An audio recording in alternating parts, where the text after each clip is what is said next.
Welcome back. How best to preserve Iran's Islamic Revolution dominates Iranian political life, and its legacy, it remains a bit of a battleground. When the Ayatollah Khomeini was swept into power back in 1979, many hoped Iran had a bright future ahead.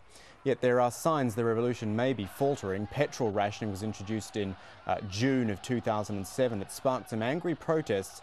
Of course, this despite Iran having the third largest gas reserves in the world. Unemployment remains pretty high. Analysts put it at between 20 and 30%. It's led to a bit of a brain drain from the country. And international sanctions don't help either. And of course, internationally, Iran is isolated. Tehran is under UN sanctions because of its alleged nuclear weapons program. Still got all our guests with us in Tehran. Syed Mohammad Marandi, political analyst and professor at Tehran University. In London, Nazanin Ansari, the diplomatic editor at Kayhan newspaper. And in Washington, Trita Parsi, the president of the National Iranian American Council. Thanks for staying with us. I want to go back to Tehran because we didn't get to talk to Syed Mohammad Marandi too much in that first half.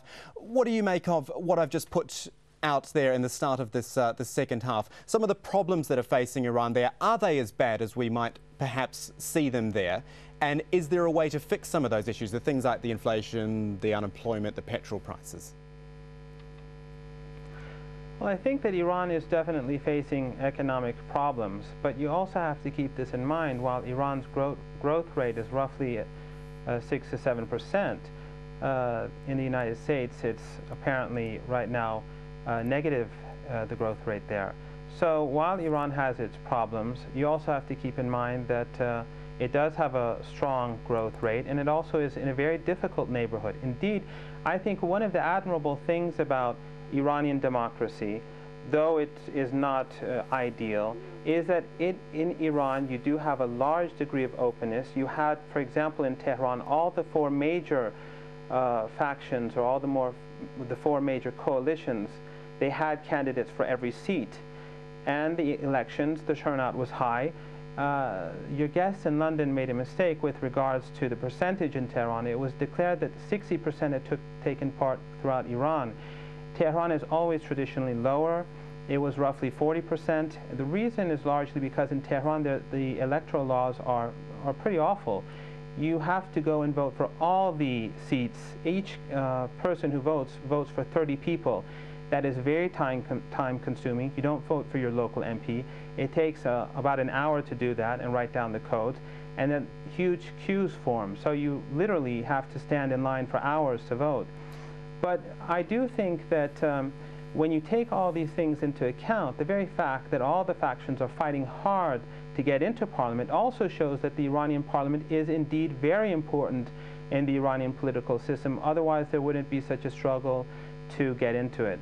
The reformists talked a lot about those sorts of issues which we've talked about, the inflation and the petrol prices, and they did lay a lot of the blame for that at the feet of President Ahmadinejad.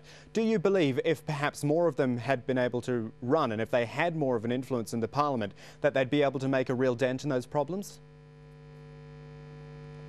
Well, I think the reality on the ground is, despite my own personal opinions, which is really irrelevant here, is that the candidates that supported the president did well in Tehran, and they did better than all the other candidates, despite the fact that inflation exists, and despite the fact that both the reformists as well as the principalists who are critical of the president had fielded candidates for all the seats in Tehran. And most of the privately owned newspapers belong to the reformists. So one has to accept the fact that the president did do well in Tehran. Now, the reformists didn't have candidates throughout the country, but they did have candidates in the majority of the seats. And his rival principalists or conservatives, or whatever you'd like to call them, they had candidates everywhere. Of course, at the end of the day, we really don't know who's going to win parliament. We have to wait a while to see what sort of coalitions form. But I think that the president did, at least in Tehran, did better than I personally had expected. Okay, Nazanin Ansari in London. Mr. Syed has been talking a lot about the President Ahmadinejad. What impact, if any, do you think the result of this parliamentary election will have on his presidential hopes in 2009? Of course, a presidential election coming up next year.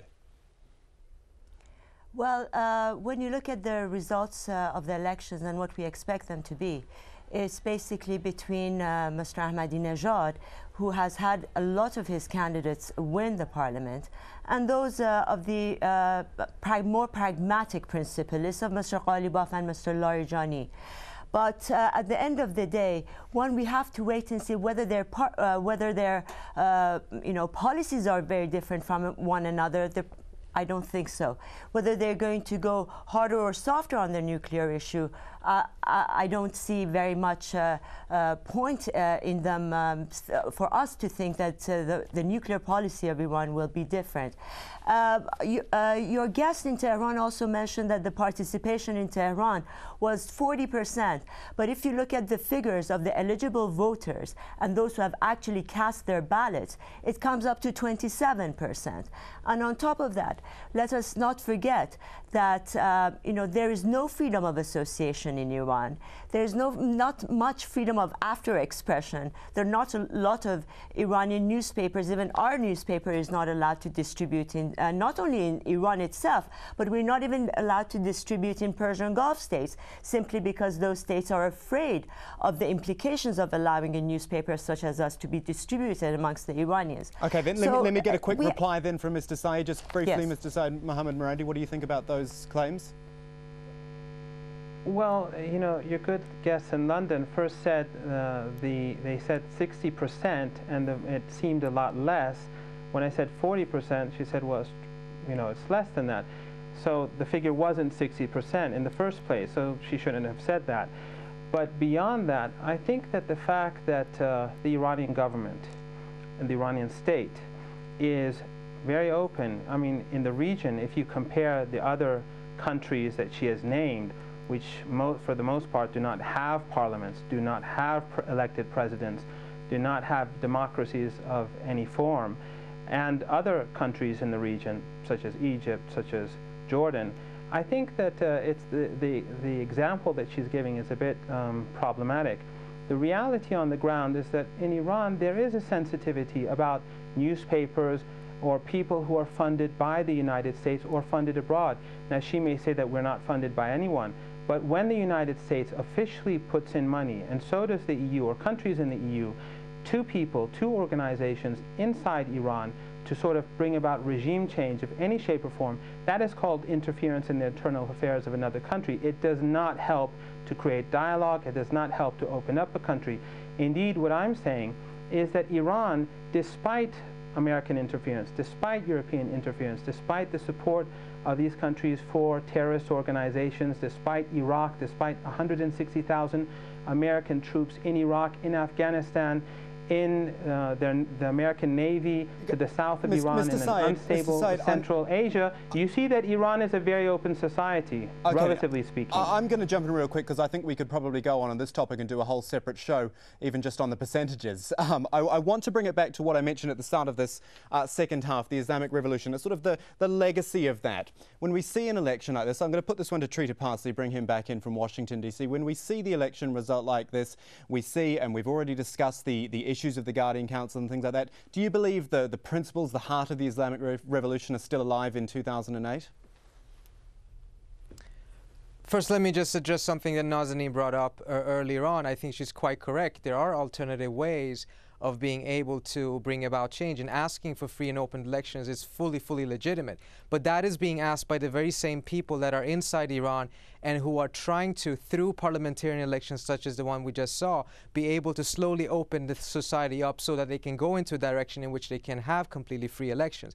That's quite different from saying that the elections are completely irrelevant. But when it comes to the question of where the heart and soul of the Islamic Revolution stands, I personally view, having visited Iran recently, that the very idea that this revolution has the same fervor as it had before is quite not correct. And recent polls, one done by Terror-Free Tomorrow here in Washington, has shown that the support for the system is quite weak. But at the same time, there is also tremendous hesitations about the intentions of Western powers and the pressure that the US, for instance, has put on Iran in the last couple of months and years due to the nuclear issue, apparently, according to this recent poll, has caused the Iranian population to gravitate towards the more hardline elements in Iran rather to have them turn against the hardliners and support those who support a more flexible position on the nuclear issue. And I think that's an important thing to keep in mind. Final thought from you, Pt.2. We've only got about 30 seconds left. If we're not looking at a great big shift then in Iranian politics like we've seen in the revolution 30 years ago, is there a slow progression starting now perhaps?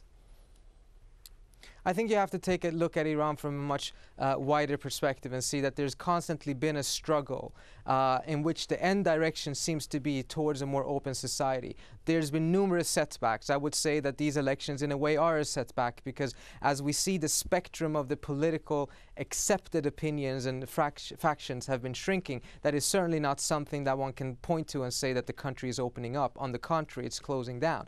But I wouldn't go so far as to say that these elections are irrelevant or that there are no prospects for a more significant shift towards openness down the road. So many thoughts, so many views here on Inside Story. My thanks to our guests, Saeed Mohammed Marandi in Tehran, Nazanin Ansari in London, and Pt.2 there in Washington, D.C. And thank you so much for joining us here on this edition of Inside Story. We welcome your comments, your suggestions. As always, you can email them to us at insidestory@aljazeera.net. Bye-bye for now.